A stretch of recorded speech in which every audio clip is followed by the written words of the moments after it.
Como está a vida?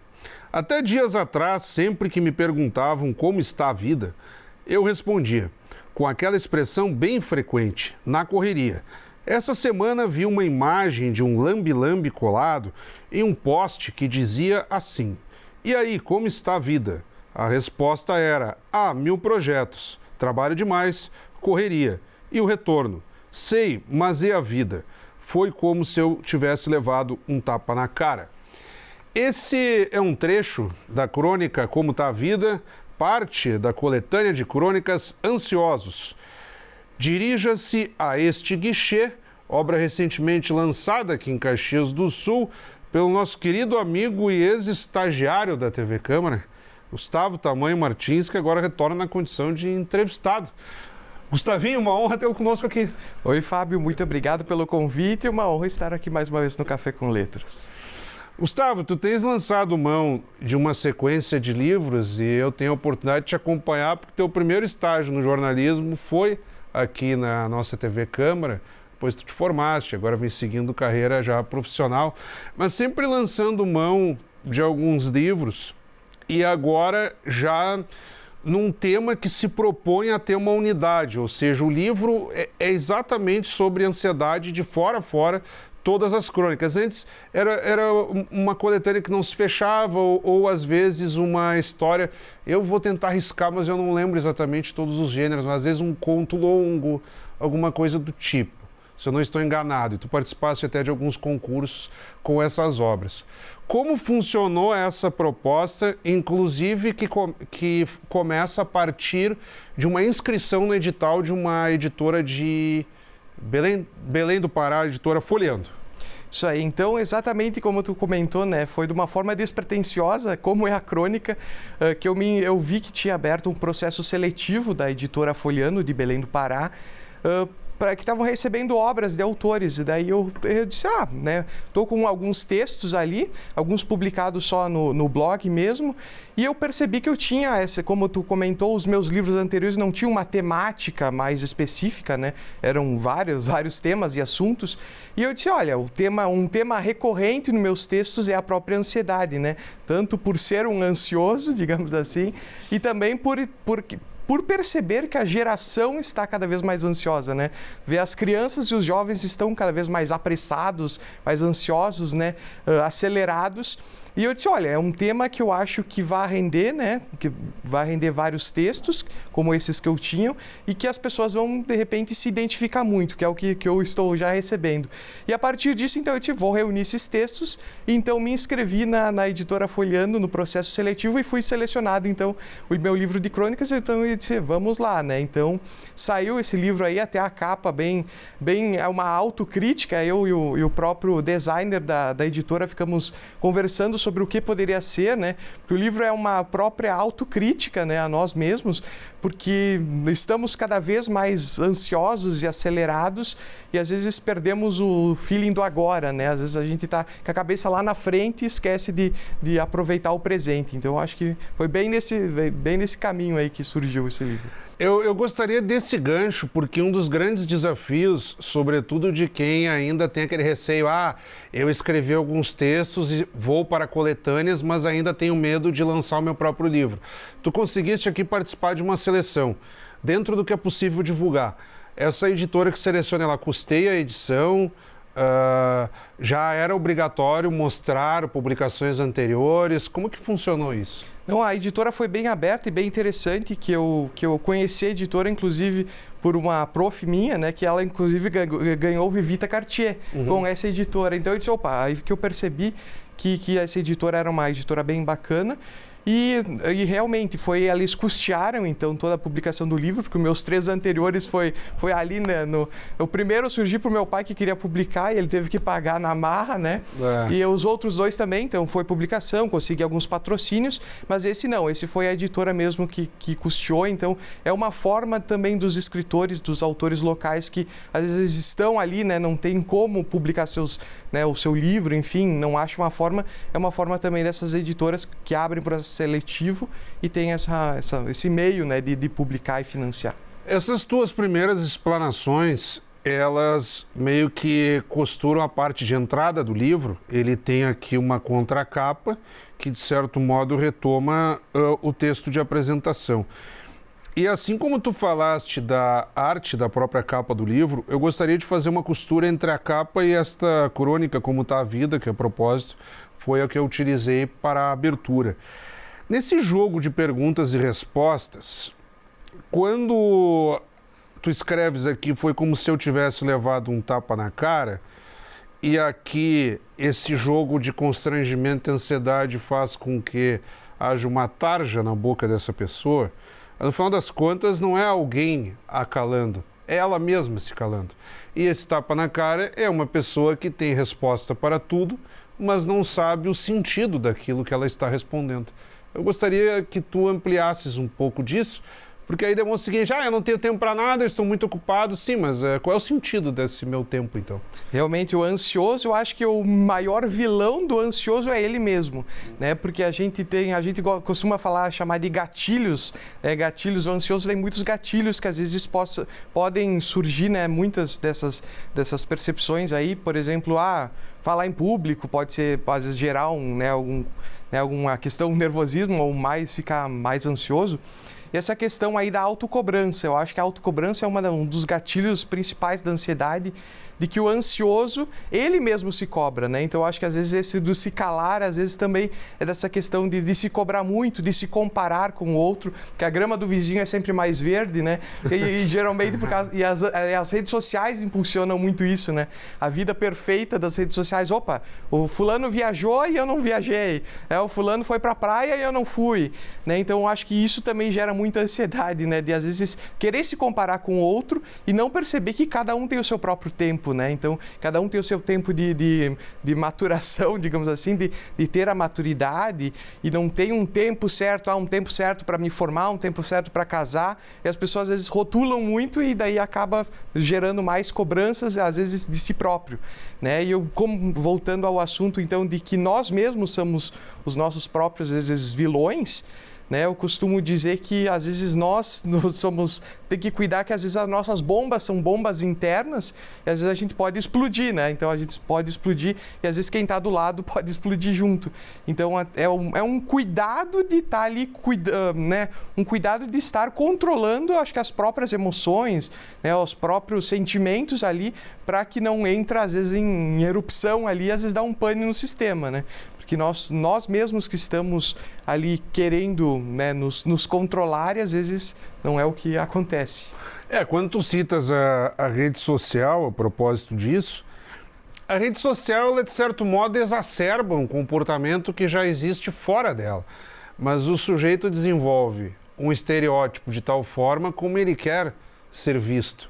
E aquilo se torna, basicamente, um festival de jogo de cena, porque tu queres te comparar com uma pessoa que ela não vive exatamente aquilo que está retratado. Ela quer representar aquilo. Eu, por exemplo, para mim, rede social é para divulgar assuntos triviais, assim, eu não levo muito a sério, assim. Agora, há pessoas que vão fazer um estudo, utilizar a inteligência artificial, o jogo de cores, não sei o que e tal. E aí cabe a ti também fazer esse discernimento, né? Até que ponto vale a pena se comparar. E isso é algo batido muito aqui no livro também. O que os outros vão achar de mim? Porque tu estás falando na perspectiva de quem se compara. Mas também tem isso muito nas crônicas. Como os outros vão me enxergar? Até que ponto isso é tão importante assim? Pois é, e hoje a gente acaba dando muita importância às vezes para isso, né? Que nem na questão da própria rede social puxando, quantos likes que eu recebi na minha foto. Seguidores. Quantos seguidores. Hoje tem, né, compra de seguidores. Então tem gente que às vezes vai muito nisso, né? Às vezes o medir é ali, né? De quantos likes deu, quantos seguidores.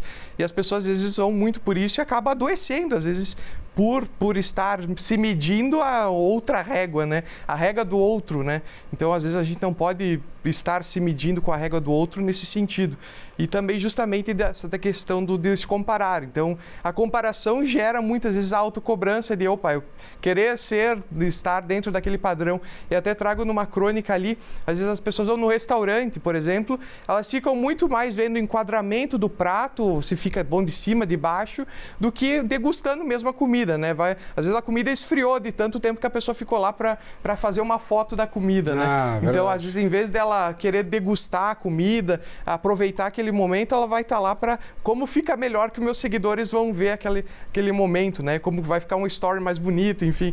Então, é muito disso, né? Muito de como vai ficar bonito para o outro. E às vezes a gente não pensa em nós mesmos, né? Então... muito bem colocado. Eu quero explorar já na volta do intervalo, e eu vou chamar agora, mas eu quero explorar um jogo de sentidos a partir dos títulos das próprias crônicas. Então já retornaremos e para vocês fica essa provocação. Continue conosco. Vamos ao intervalo.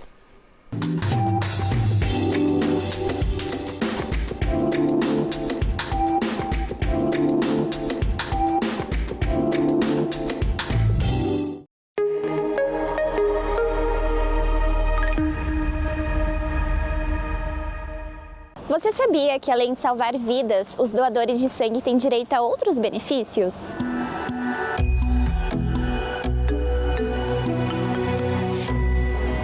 Isso mesmo, doadores têm isenção em taxas de concursos públicos municipais, estaduais e federais. Além disso, recebem meia entrada em shows nacionais e internacionais. Para adquirir ela, é necessário ter doado pelo menos 2 vezes durante o ano. Então, bora doar? TV Câmara Caxias, juntos pela doação. Sempre que um aluno vai para a escola, nós do governo federal, estados e municípios, estamos juntos. Estamos junto dos estudantes, investindo em ações de combate à violência. Estamos junto da família, com programas que reforçam a segurança dos seus filhos. Estamos junto de quem ensina, melhorando a infraestrutura e o cuidado com o ambiente escolar. É assim, de estudante em estudante, de brasileiro em brasileiro, que juntos levamos mais proteção para todos. Estamos junto pela paz nas escolas. Brasil, União e Reconstrução. Governo Federal.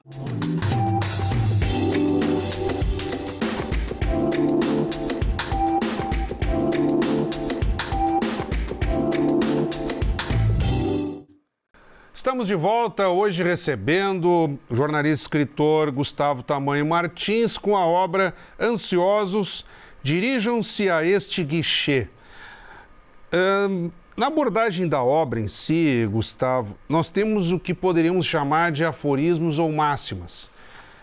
Aquelas frases, aquelas expressões, e os títulos aqui eles são arrevistados, que por um motivo ou outro nos levam a um senso comum, mas que nem sempre as pessoas entendem tão bem. E as crônicas também têm esse desafio de ampliar um pouco esse senso comum. Carta para a minha ansiedade, bomba relógio dos ansiosos, sem pressa mas com rumo, tô off, autocobrança e por aí vai. E esse sentido dos próprios títulos das crônicas dialoga, por exemplo, com a epígrafe aqui da obra, de autor desconhecido. Sem pressa, mas sem perder tempo. Com alma, mas com alma empolgada. Fazendo acontecer, mas deixando fluir.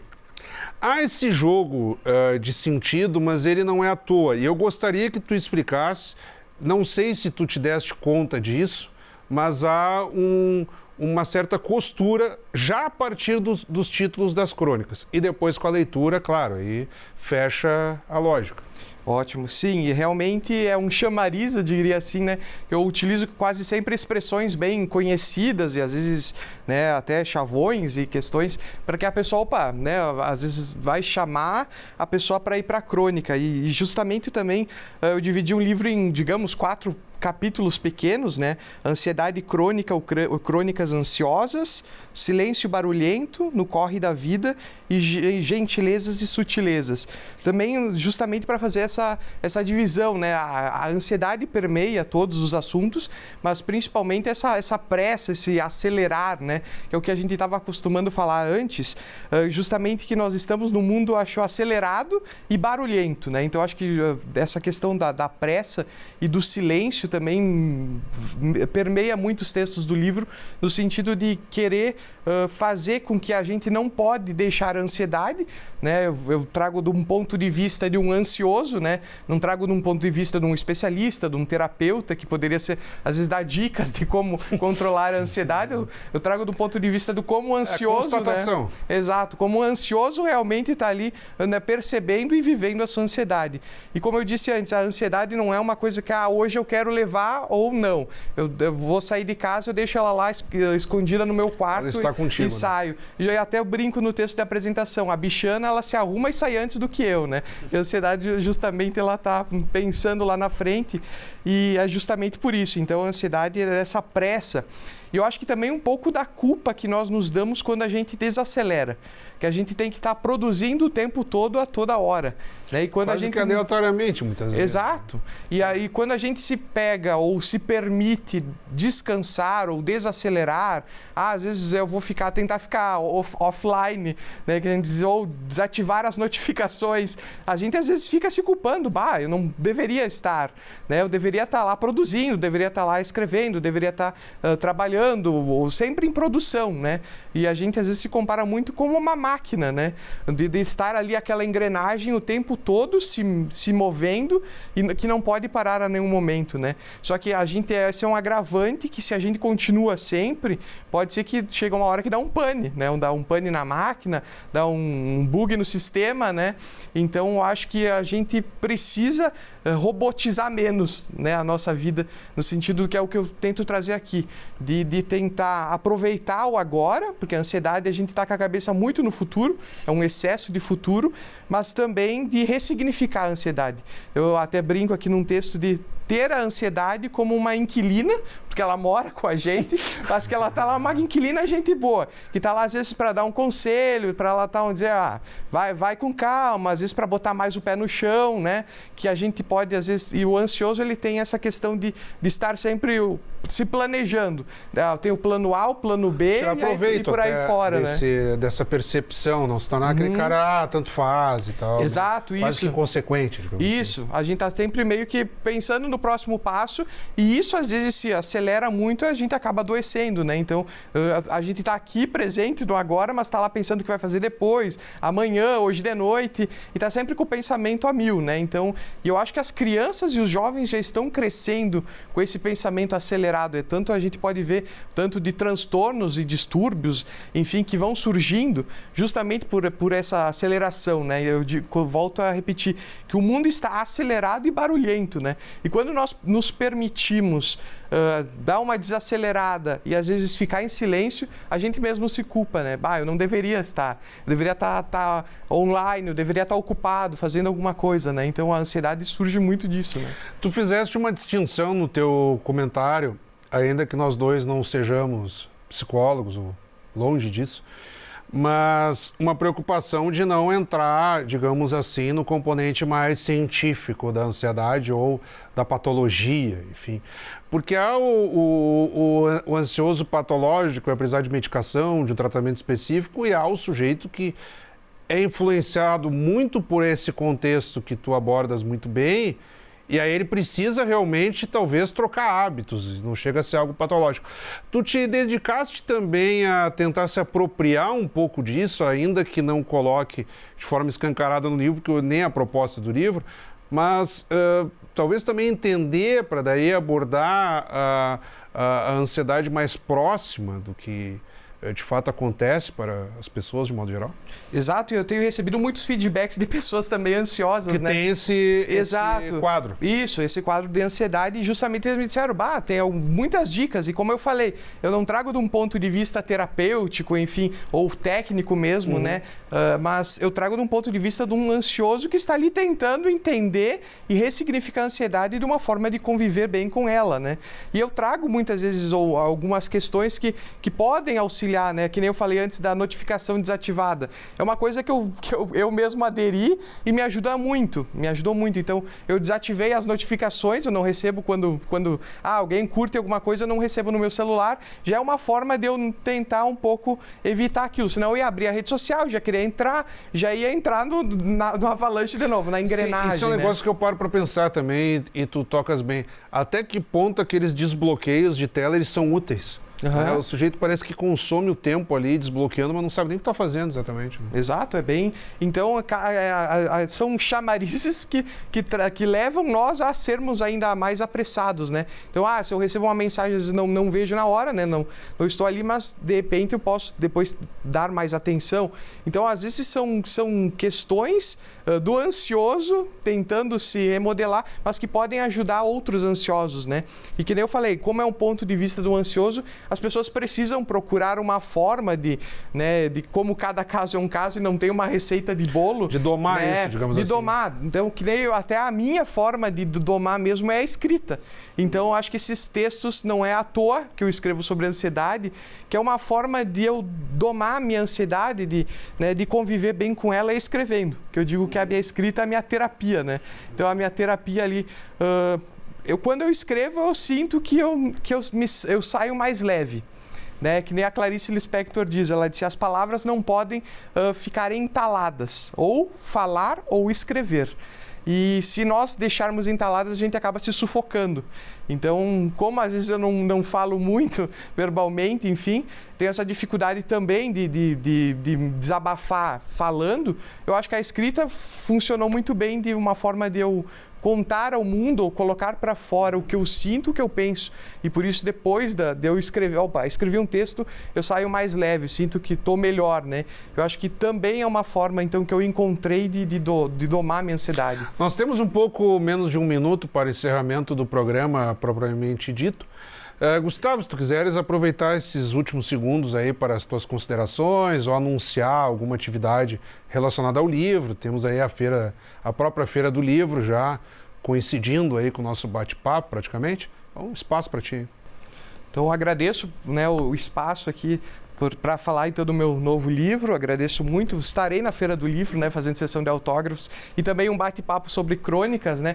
Acho que crônica é um gênero que eu me encontrei e é o gênero também que tá permeando a minha pesquisa da dissertação do mestrado. Tem tudo a ver com jornalismo. Tudo a ver, né?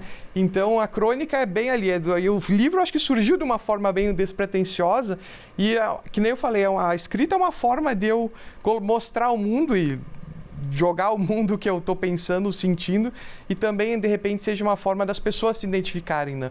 Então, eu hoje já tenho recebido muitos feedbacks e até fui levar esses dias o livro na livraria. A livreira olhou, ela disse, nossa, mas quantos guichês tu vai ter que abrir? Ela disse, a fila única está grande, né? Porque só tem um guichê para os ansiosos e a ansiedade está cada vez mais rondando aí. Então, eu vou ter que abrir mais guichês, eu acho, porque senão a fila única vai dobrar a esquina. Então, todos que se sentirem, né, convidados a ler o livro, então ansiosos, dirijam-se a esse guichê, todos convocados, né? Já o próprio título é um comunicado, né? Convidando os ansiosos para ressignificar a ansiedade, né? Que a gente pode, às vezes, conviver com ela e, claro, né, achar a melhor forma de dosar, de desacelerar, que eu acho que a gente, às vezes, precisa colocar o pé no freio e desacelerar mesmo, né? Então, às vezes, a gente precisa dar uma parada e refletir muito. Muito obrigado, Gustavo. Acabamos de conversar, então, com meu colega jornalista, escritor, Gustavo Tamanho Martins, ele que nos brindou aqui com a obra Ansiosos. Dirijam-se a este guichê, pauta do Café com Letras desta semana. Como sempre, também convidamos a todos que continuem acompanhando a nossa programação. Até o nosso próximo encontro.